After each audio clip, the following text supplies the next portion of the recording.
Liziba Liziba Liziba nanga yangolu Liziba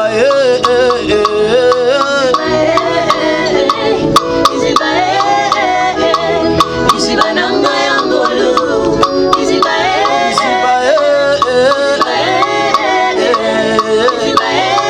nanga yangolu ekawuka kate papa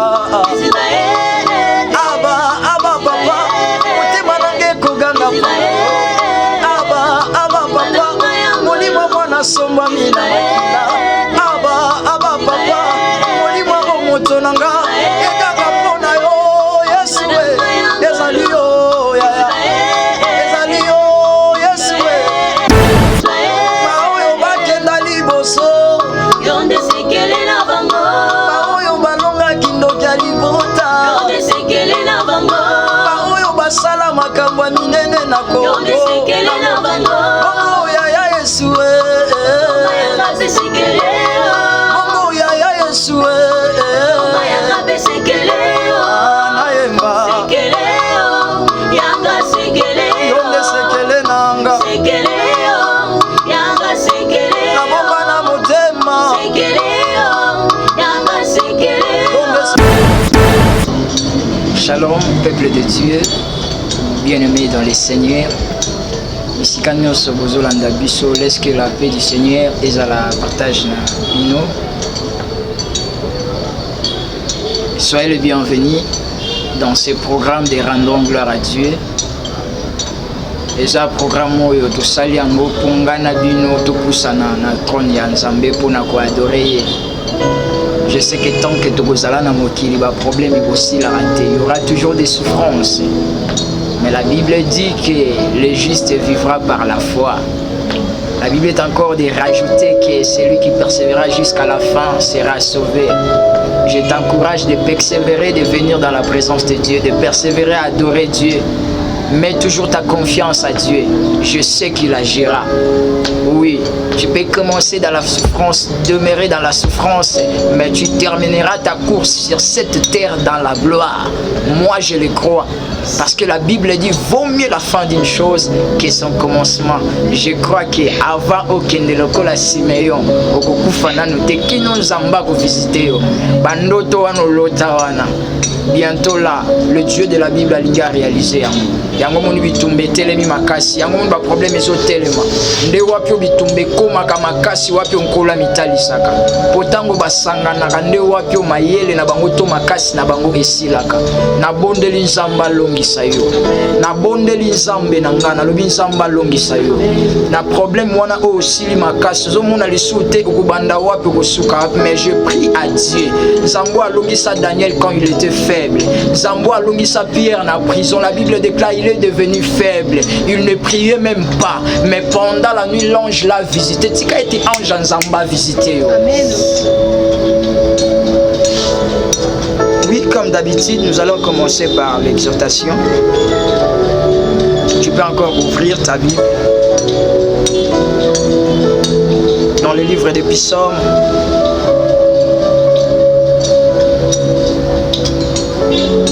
Psaume 122, le verset 1. Ma lecteur à la Bible va comprendre déjà. Balobi cantique des décrets de David. Waouh, c'est une cantique. Waouh. David est en train de dire, il dit, je suis dans la joie. Ça c'est David qui dit. Tu peux enlever le nom de David, tu mets ton nom. Moi je m'appelle Henri, je vais mettre mon nom. Toi aussi mets ton nom. Cantique de décret de Henri. Moi Henri, je suis dans la joie. Quand on me dit, allons à la maison de l'Éternel. Waouh.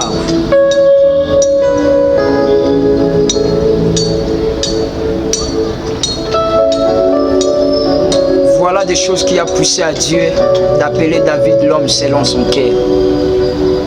Parce que David trouvait son plaisir dans la présence de Dieu. David privilégiait toujours son Seigneur. David a scellé sa vie dans la souffrance. Il a commencé dans la souffrance. Il a demeuré dans des troubles parce que Saoul cherchait même sa tête. Peut-être yo pe ba professeur obima que l'esprit des morts est Zolanda yo. Mais un jour, maloba oyo musakoli aloba pour David que okokoma mokonzi. Après 17 ans, après des temps, David est devenu roi. Pour ton information, deuxième roi, il y a Israël, c'était David. J'aimerais dire à quelqu'un, Dieu est fidèle. Oui, Moutako promettre l'okwa bossani. Mais mémoire ensemble et bossanakate. Parmi ses qualités, la Bible déclare il est fidèle. Il n'oublie jamais. Oh, ya prometa yoana. Peu importe les combats. Peu importe l'endroit auquel tu te retrouves. Cela n'empêche jamais que le Dieu de la Bible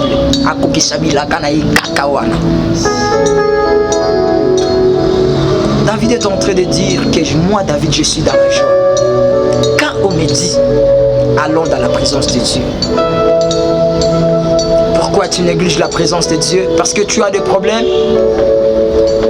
Et tu crois que si tu négliges la présence de Dieu, que tu peux trouver la solution à un problème nayo? Non. La vie sur cette terre, sans Dieu, la vie n'a pas de sens. Peut-être tu me regardes, tu es déjà découragé parce que tu as beaucoup prié. Mais Maramozo Simbate, je t'encourage encore. Continue. Tu sais, quand on prie, tant que tu as bossani même na prière ou à sala liboso ensemble, debisika ensemble bakukisaka makambo na ye. Cet homme était devenu roi.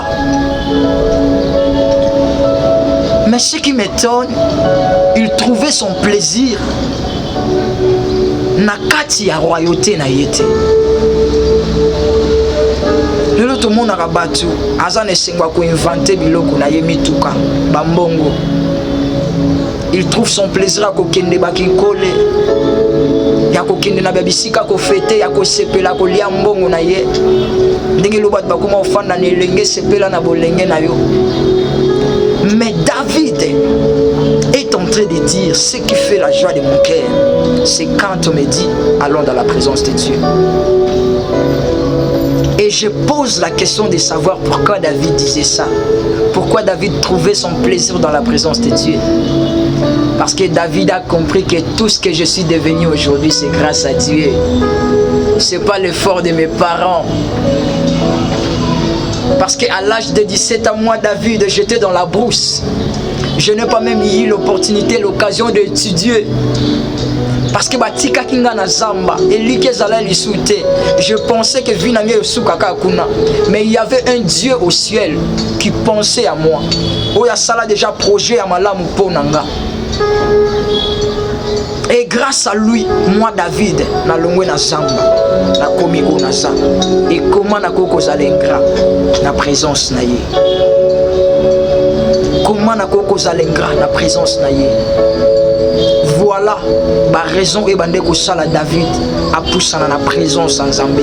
Parce que David reconnaît toujours la main de Dieu dans sa vie. Il comprenait toujours que oh nazal le zangate za Dieu. Est-ce que yo poso comprendre que si tu es en vie c'est grâce à Dieu? Est-ce que vous comprendre que si tu as des enfants c'est grâce à Dieu? Est-ce que vous comprendre que si tu travailles, si tu es en bonne santé, ce qui le lozo roulé na mituka c'est grâce à Dieu. Et ça nango be fort na yote, mais c'est grâce à Dieu. Est-ce que vous comprendre yango? Vous comprendre que ce qui le lot dans la famille paye au comment important. Tu es devenu important dans sa famille, c'est grâce à Dieu. Et ce que vous comprendre na yango nalingi osepela na moment oyo totondisa mane sengo na moment oyo ngana yo ensemble to adorer encore une fois Nzambe. Nzambo asala yo ngolu ozala oza par la grâce de Dieu. Aujourd'hui tu es devenu maman. Le lot silisi classe, le lot en position oza, c'est la grâce de Dieu. Ne néglige pas la grâce que Nzamba Salayo. Sois reconnaissant comme David. Oh, autour de lui, David Azala qui n'a bassi. David azalaki na nyonso mesengwa. David azalaki koya na présence en Nzambe. Oh là là, moi aussi je suis dans la joie de demeurer dans la présence de Dieu. Na éviter ce que zakana yo.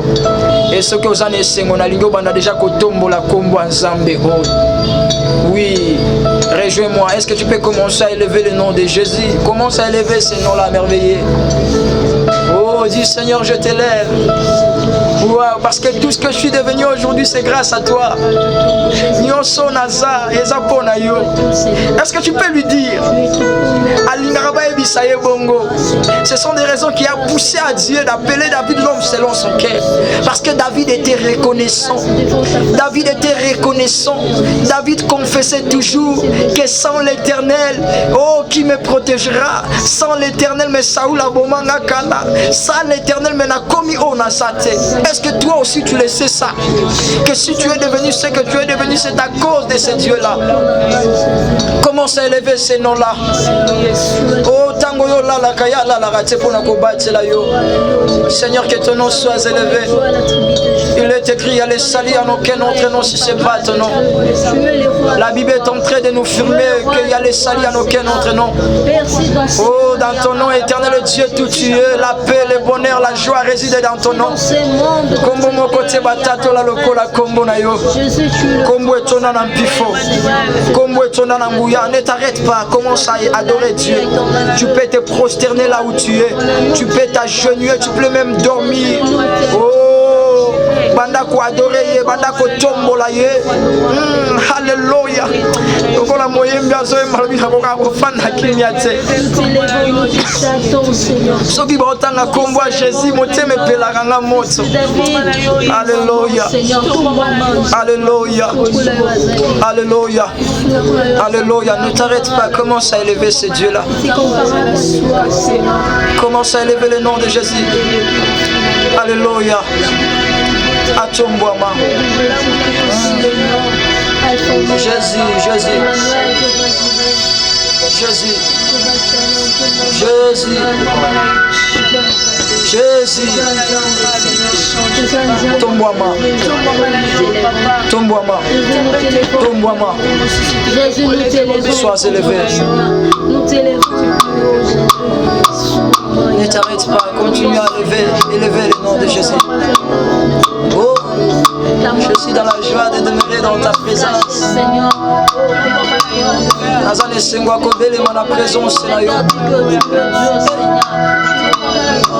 Dis avec moi. Totomboli oe. Totomboli oe. Totomboli oe. Totomboli o mo santo alola ye. Totomboli oe. Totomboli oe. Totomboli oe.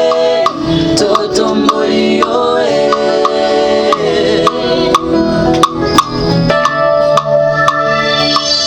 Totomboli oe.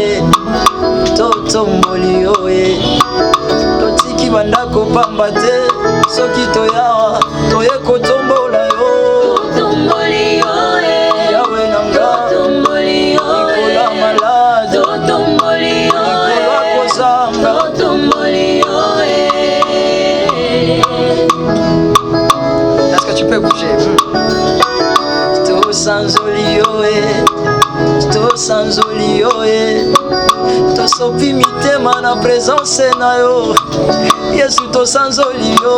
Tosanzoli oe. Yawe nanga. Je mis à côté mes problèmes. Na ye ko sanzola yo. Tosanzoli oe. Tu peux encore lui dire. Tone toli oe. Tone toli oe. Tone toli o. Nettoie ma zambalola e. Tone toli oe. Yawe. Tone toli oe. Toli o. Tone toli oe. Toli o. Tone toli oe. Fais-le bien. Encore une fois. Totomboli oe. Totomboli oe. Likolo akozanga. Likolo maladi. Likolo bobola. Totomboli o. Totomboli Likolo oe. coronavirus. Totomboli oe. Totomboli o. Totomboli oe. Yesu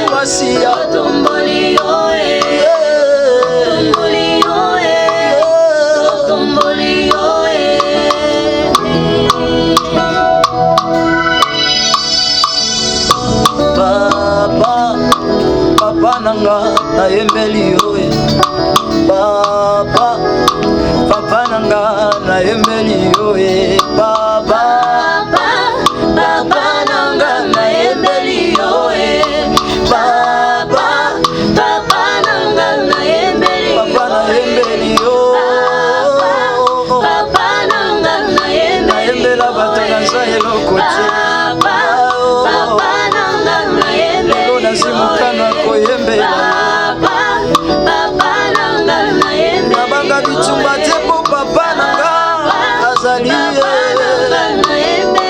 papa yolingaka nga papa yango nga mpe nazimukana kotombola yo atomboli yo asanzoli ebonga kaka na yo adoration bongi kaka na yo Jésus esemba motema na nga natombola yo esemba motema na nga kozala pembeni na yo papa osane papa na nga nayembeli yo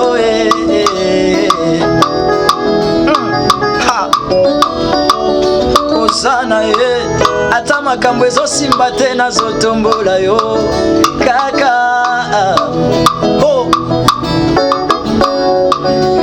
osana ye natomboli yo likolo ya coronavirus.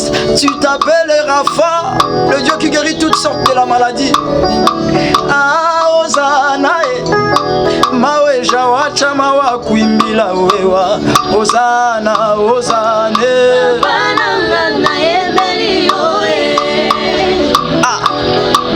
papa nayembeli yo na motema nayembi osane papa nayembeli yo nakumisi yo nabeti maboko nabeti mololo osane mpe motie kati na nga makasi na nzoto etindinga nayemba osane ya Yesu tongwama ya Yesu kumama ya Yesu tongwama yondo bongi papa ye loyembo na ngai ya lelo ebongi na yo napesi na yo ozane obenganga moninga esikokamatanga ata mosali na yo elekeli mayele na ngai ya Yesu abeninga moninga esikokamatanga ata mosali na yo elekeli mayele na ngai obeninga moninga esikokamatanga ata mosali elekeli mayele na ngai Israele bakatisi mere rouge bamoni bolamu ya Nzambe basangani bango nyonso bayembi ozane naza nesengwa koyembela yo naza nesengwa kotombola yo Nzambe alola ye ozane tu sièges au milieu du louange d'adoration tosanganya wa topesi yo yango ozana ya Yesu tongwama ya Yesu kumama ya Yesu netwama yondo bongi. Est-ce que tu peux danser? Est-ce que tu peux bouger? Ah, que Dieu soit loué. Est-ce que tu peux l'acclamer là où tu es? Oh là là, il est merveilleux, il est merveilleux. Alingaraboye. Alléluia. Alléluia. Jésus. Osane. Papa nanga na embeli yo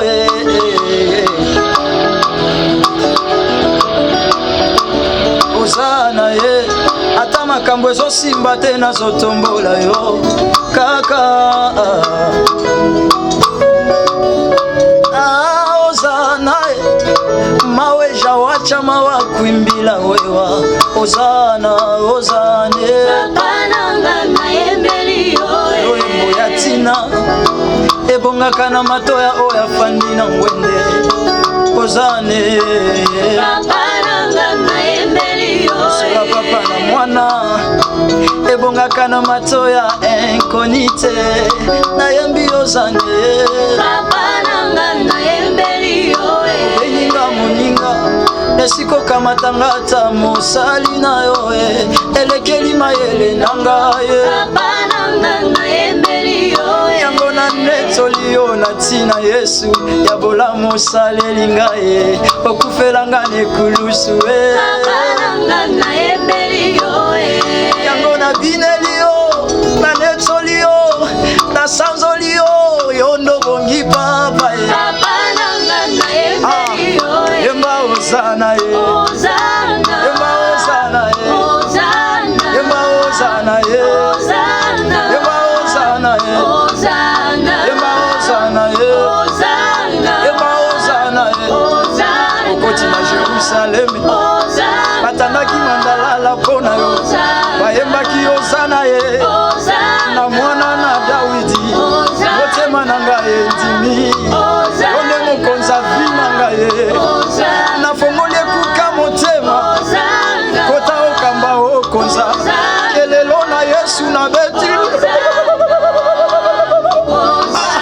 milolo mpona yo tikanga na yemba nalingaka yo yango nazoyembela yo yo nde bolingwa motema ye yo nde papa malamu yo ndo bongi na kembo yo ndo bongi na masanzoli mokolo bikisaki nga na maladi nayembaki ozana ye mokolo longolaki nga soni nayembaki ozana ye.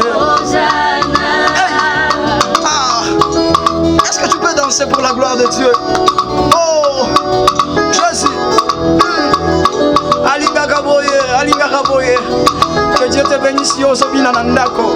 Na mutu kabisi ko zanzamba pambola yo bouger pour la gloire de Dieu. Aïe. Oh. Toyembi. Yemba ozana e. Yemba ozana e. Obongina lokumu. Yemba ozana e. Yonde likia motema nanga. Yemba ozana e. Yonde papa malamu. Yemba ozana e. Yesu nalingaka yo. Nalandaka yo. Napesa yo bolenge na ngai. Yemba ozana e. Na mwana pate. Na mon Jésus. Na Jehovah Chikeno. Babengi yo Eljibor. Babengi yo Eloheka. Babengi yo Sabaote. Babengi yo Adonai. Babengi yo Jehovah Rafa. Babengi yo Jehovah Jireh. Toyeko yembela yo. Toyeko tombola yo. Yonde bolingwa motema. Yondo bongi na lokumu. Yondo bongi na adoration. Tika na yembela yo. Tika na pambola yo. Tika na sanzola yo.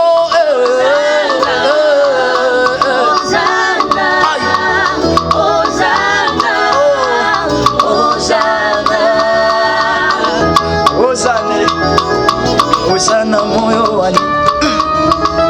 Ozane, ozana moyo wani. Ozana moyo wani Ozana moyo wani. Ozana moyo wani Ozana moyo wani. Aïe. Zambi wakwembile imyanda ozane. Ozana moyo wani Chilogo chani mema ozane. Ozana moyo wani Ozana moyo wani. Ozana Ozana moyo wani Ozana moyo wani. Yemba ngona munoko mboka na bino. Ozana moyo wani. Yeah, yeah, yeah, yeah, yeah.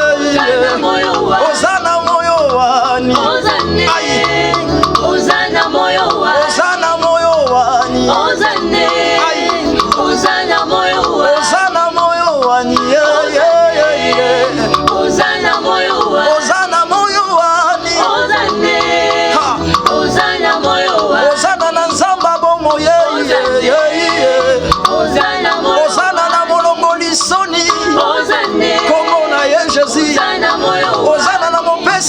Abeni Jehova Shalom. Ozana moyo wa. Ozana na Jehova Jireh. Ozane. Yenda pesa kabiano. Ozana na Sabaoth. Ozane. Ozana moyo wa. Molonja bitumba nanga Sabaoth. Ozana moyo wa. Ozana moyo wani. Ozane. Ozana moyo wa. Ozana moyo wani. Ozana moyo wani. Ningana, oh là là. Il est bon de louer Dieu. Il est bon d'adorer ce Dieu-là. Il siège au milieu du louange et d'adoration. Tu sais, Tangozo sepelisa motema nzambe. Yé par retour azo sepelisa motema na yo. Alinga kaboye. Aïe. Ah. Ozane. Ozana moyo wani. Ozane. Ozana moyo. Ozana moyo wani. Ozane. Ozane. Ozana moyo wa. Ozana moyo wani. Ozane. Ozana moyo wa. Ozana moyo wani. Ozane. Ozana moyo wa. Ozana moyo wani. Ozane. Ozana moyo wani. Papa nanga na yembeli yoye. Papa nanga na yembeli yoye. Papa nanga yembeli yoye. Papa nanga yembeli yoye. yembela ye. Oh. Papa nanga yembeli yoye. Papa na tomboli yo. Oh. Papa nanga yembeli. Papa na tomboli yo. Papa nanga tomboli yoye. Tu peux encore élever Dieu. Tu peux encore élever ses noms glorieux. Mais tu es en train d'élever Jésus au-dessus de tes problèmes. Ton problème là qui te dérange. Ton problème là qui est devenu comme Goliath. Où est Zozang iso kimia? Où est comme ils sont fans comme ils combattent la même destinée na yo? Est-ce que tu peux commencer à élever le nom de Jésus au-dessus de tes problèmes? Fais cette prière, élève le nom de Jésus au-dessus de tout. Nicolas, problème ou on a ces problèmes peut-être si opiniâtres qui ne veulent pas céder à la gloire de Dieu. Et talisama na vie na yo. Commence à élever le nom de Jésus. Sois comme David. Sois comme David, élève le nom de Jésus. Élève le nom de Jésus. Et mande les bouches. Élève le nom de Jésus. Élève le nom de Jésus. Élève le nom de Jésus. Qu'il soit élevé en dignité, sois comme David. Ne regarde pas la taille de Goliath. Goliath ne représente rien d'autre que tes problèmes. Problème, moi, les hommes, on en a mon nez. Or, il y a un Dieu qui est plus grand que ton problème. Or, il y a un Dieu qui est plus fort que les gens qui te combattent. Oh, le puissant guerrier, le Dieu fort dans les combats. Ata et tumba moko tse longa, et j'aime ce Dieu-là. Son gars continue à bitumba pesa que longa. Est-ce que tu connais la suite des batailles de Goliath et David? David était devenu au victorieux. David a longa. Yopoko longa na kombo Yesu. Commence à élever ces noms-là. Élève le nom de Jésus. Élève, élève, élève, élève.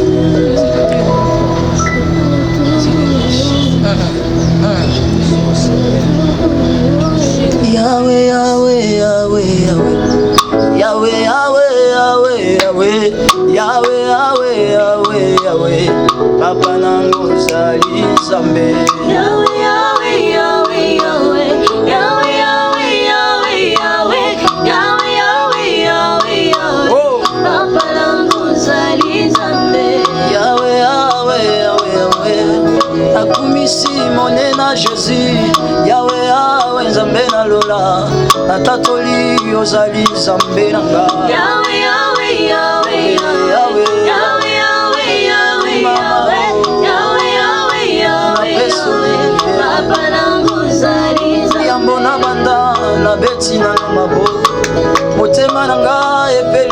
moto moto bolingo na yo Masiya Yesu yango napesa lokumu na yo Yahweh, Yahweh, Yahweh, Yahweh, Yahweh, Yahweh, Yahweh, Yahweh, Yahweh, Yahweh, Yahweh, Papa nangu zali Nzambe. Kombo nini ngai napesa na yo bobele masanjo la motema ye esosoli na yo nani ozali kolo na nga oza nyonso mpo na nga Yahweh, Yahweh, Yahweh, oza papa oza yaya oza shama oza rafa oza jire na ngai na mituni mayele ya Salomo euta wapi makasa Dawidi euta wapi Samuela Ana euta wapi yo nde mopesi ya mbalo yembo Yahweh, Yahweh, Yahweh, Yahweh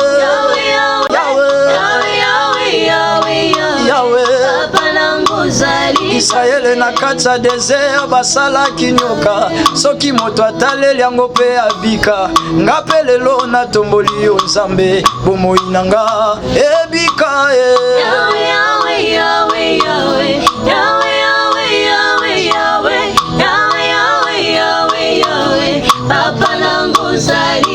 soki olingi omona bolamu ya Nzambe tala bomoi na nga oyo alokotanga fasona apesa forme akoki osala pe na yo Yahweh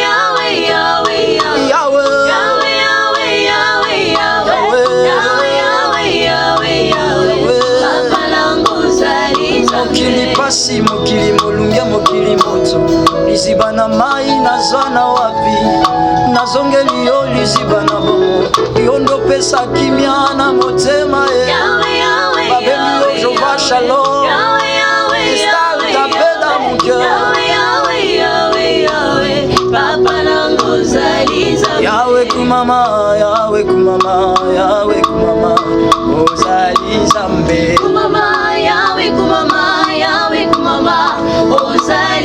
Yahweh kumama na yo libela libela kumama ozali Nzambe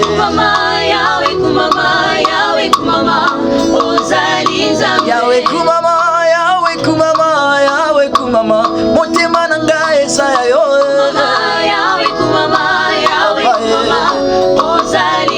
Yahweh kumama motema na ngai eza ya yo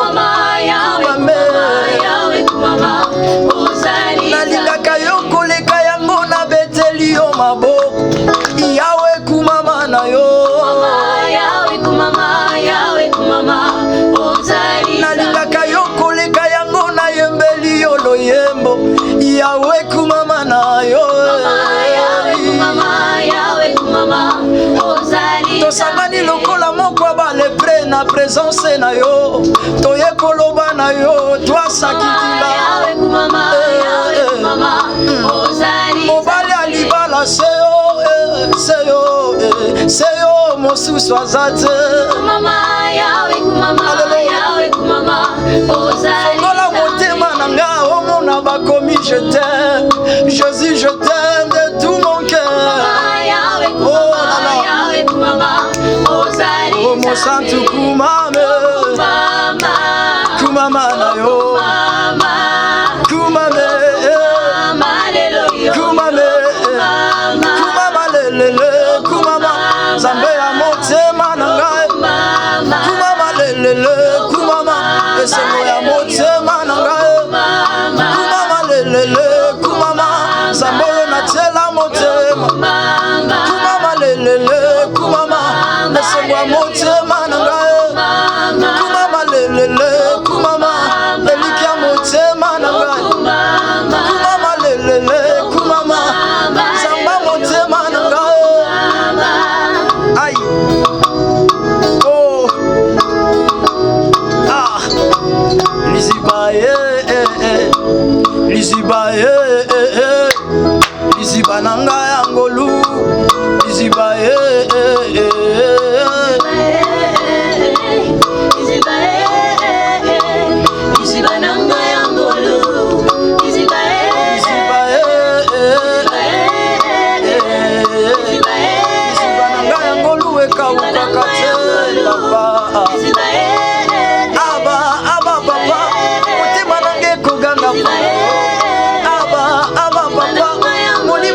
nasombwami na makila aba papa molimo yango moto na nga ekaka mpona yo yesu e ezali yo yaya ezali yo yesu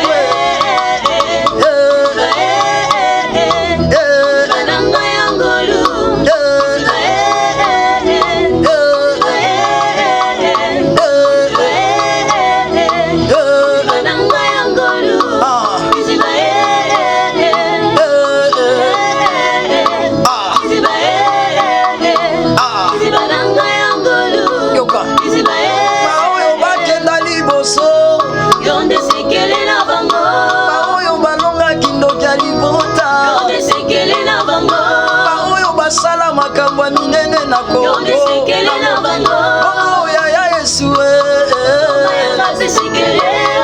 bongo yaya Yesu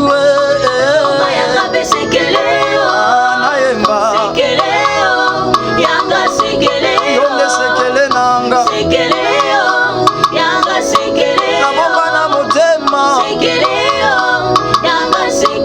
yonde sekele nanga yonde sekele nanga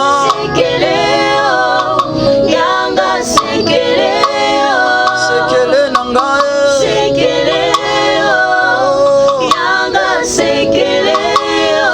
sala yanga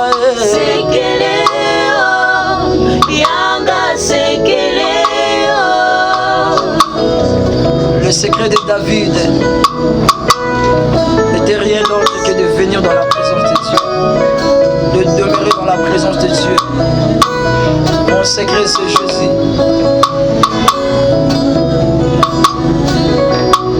Alléluia.